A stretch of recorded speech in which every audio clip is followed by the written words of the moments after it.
Welcome back to the Power of Possibility channel. Mm-hmm. Today, we're going to take a look at this really interesting article that someone sent in. Okay. It's from the Forbes Council, and it's called How to Improve Your Business Decision Making, Oh, cool. which is something I think all of us entrepreneurs are constantly thinking about. Right. Like how do we make the best decisions? Yeah, for sure. Especially, when you have like data versus like your gut feeling. Yeah, yeah. So the article, I mean, it really kind of gets at that. This Okay. whole do you trust your gut or do you trust the data? Oh, interesting. So stay with us till the end. Okay. We'll kind of go through it and maybe we can both learn something. Yeah, I'm excited. Yeah, I'm excited too. So the author of the article is Peter Goldstein, Okay. and he's a CEO. I think he's been a CEO a few different times. Gotcha. So he obviously has a lot of experience with making these big decisions. Makes sense. And one of the things he talks about, which I thought was super interesting, was how data can actually help us avoid some of our own biases. That's interesting. Yeah, because, as entrepreneurs, we're so passionate, right? We have these great ideas, but sometimes our emotions can kind of get in the way. Oh, yeah. And I see the number and we're like, oh, okay, maybe not so much. Right. It's good to have a reality check. Exactly. Data can be that reality check. He gives a really good example. Oh, cool. What is it? Imagine you're thinking about launching a new product Okay. Yeah. and, you just feel really strongly about it, like in your gut. Right. But then you start doing your market research, you look at the financial projections, Uh-huh. and the data tells a different story. Interesting. So that's where the data-driven approach can really help. It can kind of refine your strategy Yeah. and maybe even prevent you from making some costly mistakes. Totally. I can see that. It's like having a roadmap versus just wandering through the wilderness, hoping you'll find your way. Right. Right. But, the article doesn't just praise data, which I thought was really interesting. Oh.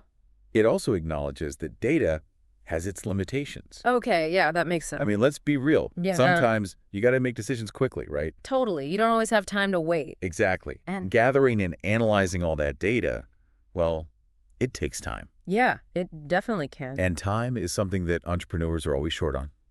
Right. And you don't always know what the future holds, especially in business. Exactly. Things are constantly changing. So it seems like data, it's not always the answer. Right.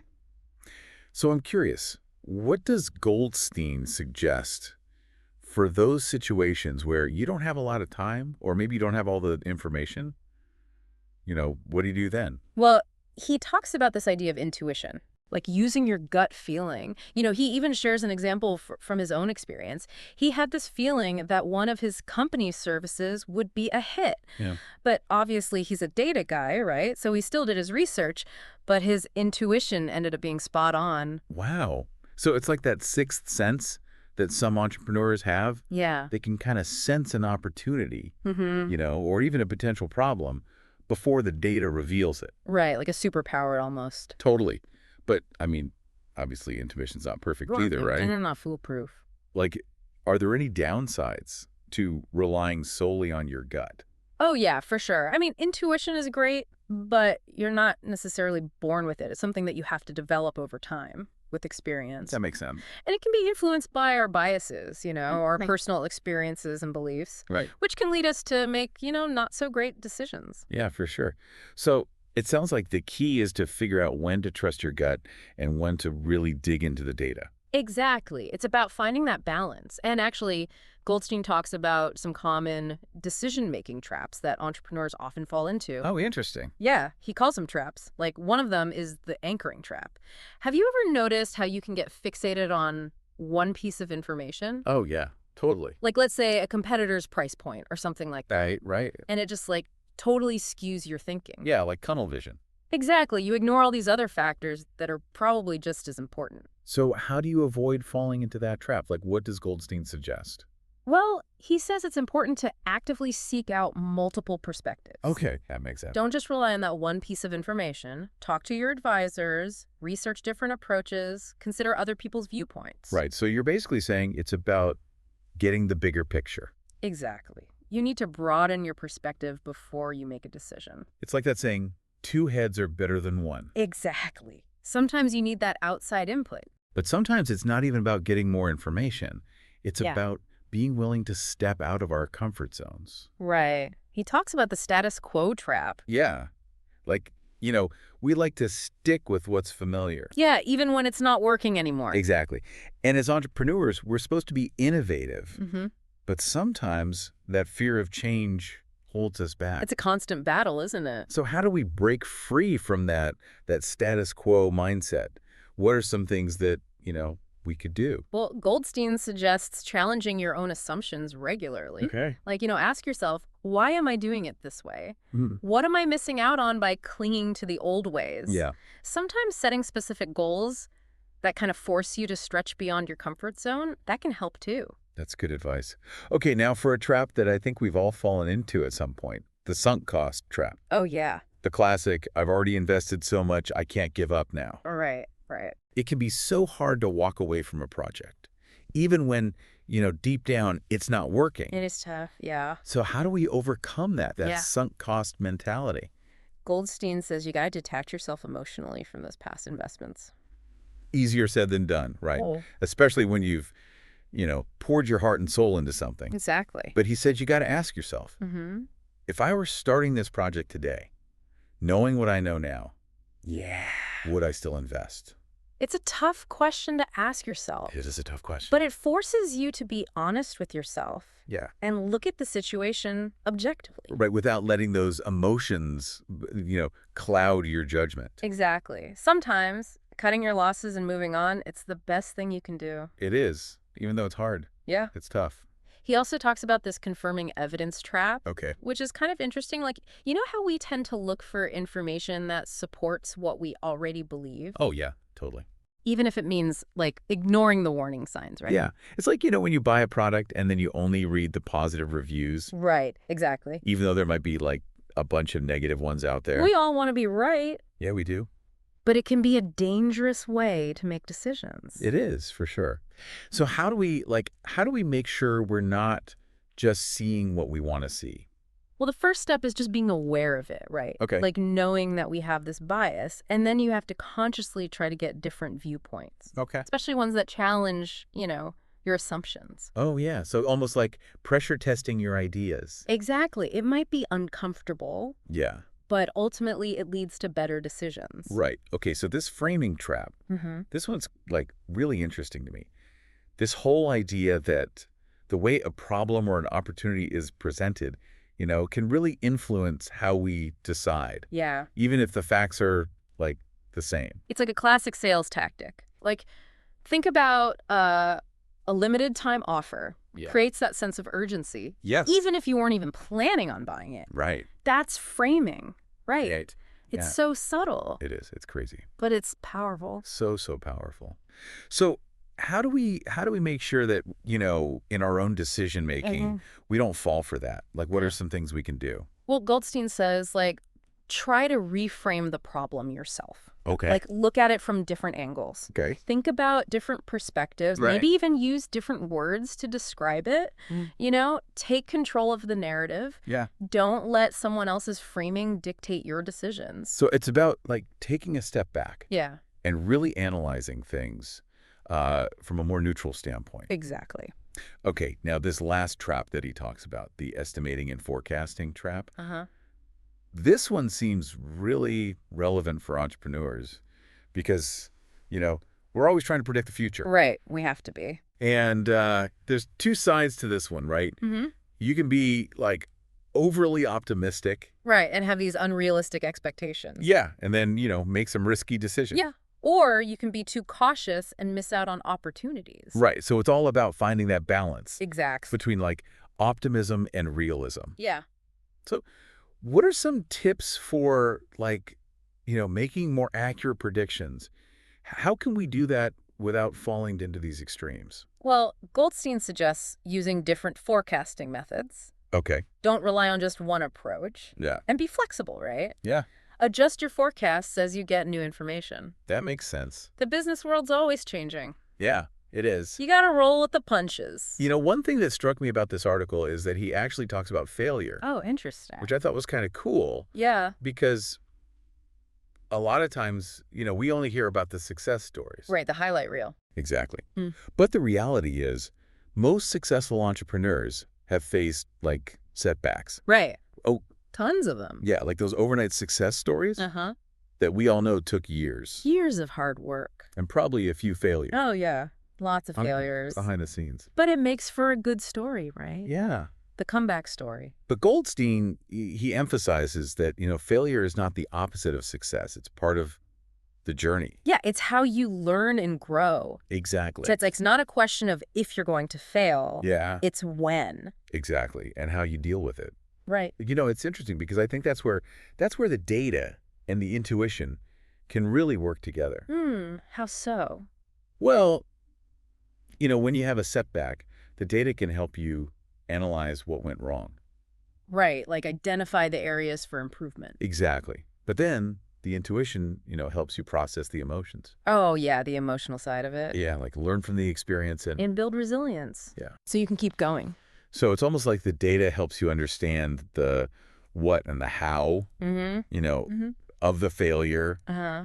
And then the intuition, like, helps you with the why. Yeah, that makes sense. It's like it helps you figure out the meaning behind it all. It reminds me of something else Goldstein talks about, the importance of mentors Oh, yeah, and advisors. absolutely. They can give you that outside perspective, Free cash. share their own experiences, Yeah. offer guidance. Especially when things are tough. Yeah. I think that's so crucial for entrepreneurs. Yeah, especially when you're starting out. Yeah, You don't have to do it all alone. you don't. It really does take a village. It does. So I'm curious, when you think back on your own career and all the decisions you've made, are there any, like, specific examples where this balance, of data and intuition, where it really made a difference? One that comes to mind is I was thinking about expanding my business Okay. into a new market. And the data, it looked good on paper. Mm-hmm. The industry was growing, the demographics were strong, but something just didn't feel right. Interesting. Like I couldn't put my finger on it, but I had this gut feeling that I should hold off. So I did. So what happened? Was your intuition right? It was. Wow. A few months later, there were all these regulatory changes in that market. Oh, wow. And it would have made it really difficult for a new business to, enter. Wow. That's a perfect example of, how listening to your gut Yeah. can sometimes save you It really can. from a big mistake. It was a close one. But it sounds like you still rely pretty heavily on data, right? Oh, yeah, for sure. I see data as like the foundation, Okay. but intuition is like the lens that I use to interpret it. Interesting. It helps me connect the dots, Yeah. see the bigger picture, Uh-huh. and make those judgment calls that, the numbers alone can't always answer. That's such a good way to put it. Yeah. It's like the data provides the framework. Right. But intuition helps you, like, color in the detail Exactly. and make those really nuanced decisions that, can make or break your business. Right. It's that human element. And it sounds like that's how Goldstein approaches things at his company, too. Yeah. He talked a little bit about that, right? He did.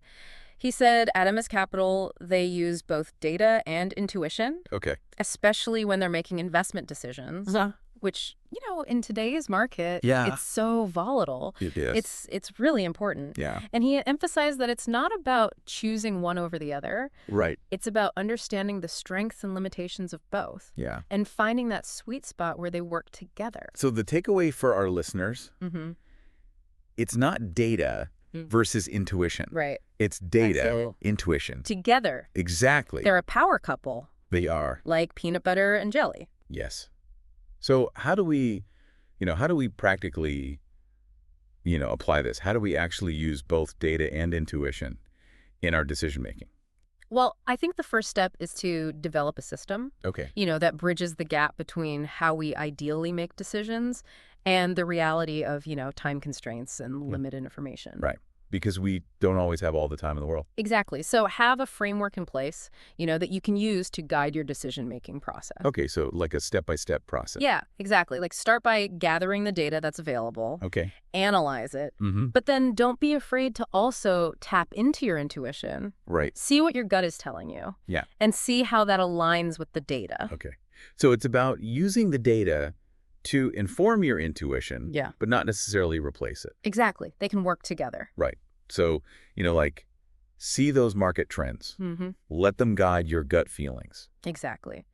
And, the more decisions you make, the more you'll start to trust your intuition. Right. It's like a muscle. You have to exercise it. It is. It's definitely a skill that you have to develop. So it's almost like we're talking about continuous learning here, right? Oh, absolutely. Both in terms of, sharpening your analytical skills, but also in terms of honing your intuition. Yeah, so like learning from your experiences. Exactly. Reflecting on your past decisions Right. and figuring out what worked and what didn't. Okay.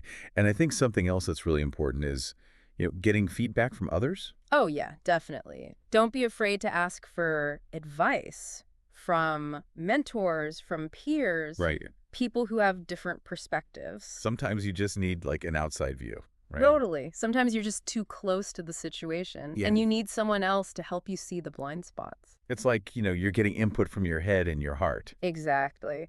And I think it's also important to remember, like, the internal factors too, right? Oh, yeah. Like our values, our beliefs, Yeah. even our emotional state.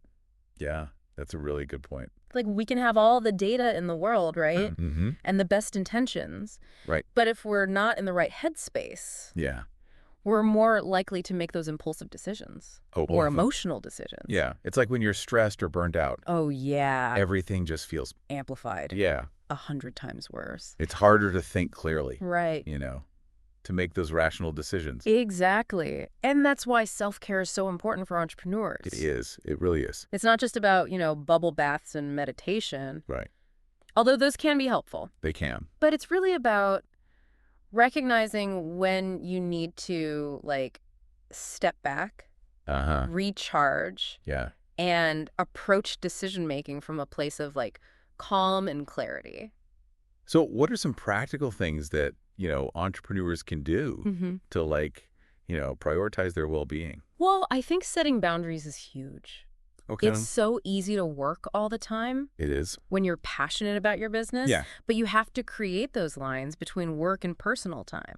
Right. Make time for things that bring you joy, that help you de-stress, Absolutely. whether that's exercise, spending time with loved ones, or, pursuing a hobby. Yeah, it's about making that commitment to yourself, Exactly. just like you would to, any other meeting or deadline. Right. And remember, self-care is not selfish. It's not. It's about making sure you're at your best Right. so you can make good decisions. Yeah, and lead your business effectively. Exactly. Those are great tips. And I think it's also important to remember that, everyone's different. Oh, yeah, for sure. We all have different thresholds for stress, Right. different ways of, recharging. Absolutely. What works for one person? Might not work for another. Exactly. So it's about finding what works for you. Exactly. Experiment, try different things, and find what helps you feel balanced. Yeah. And don't be afraid to ask for help if you need it. Yeah. Whether that's delegating tasks, talking to a mentor, or even seeing a therapist. This has been such a great conversation. It has. We've really explored this whole idea of, data versus intuition. We talked about those decision-making traps and even the importance of self-care.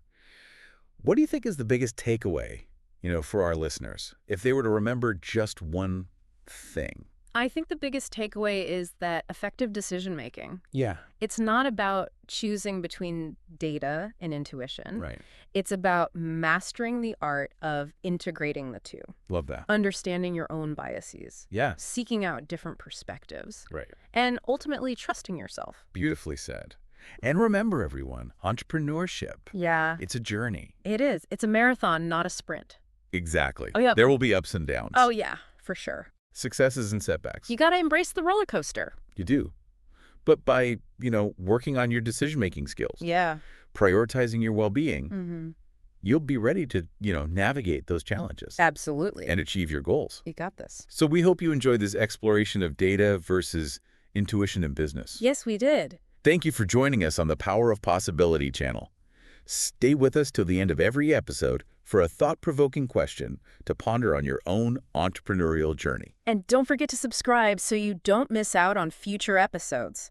Until next time, keep those entrepreneurial spirits soaring.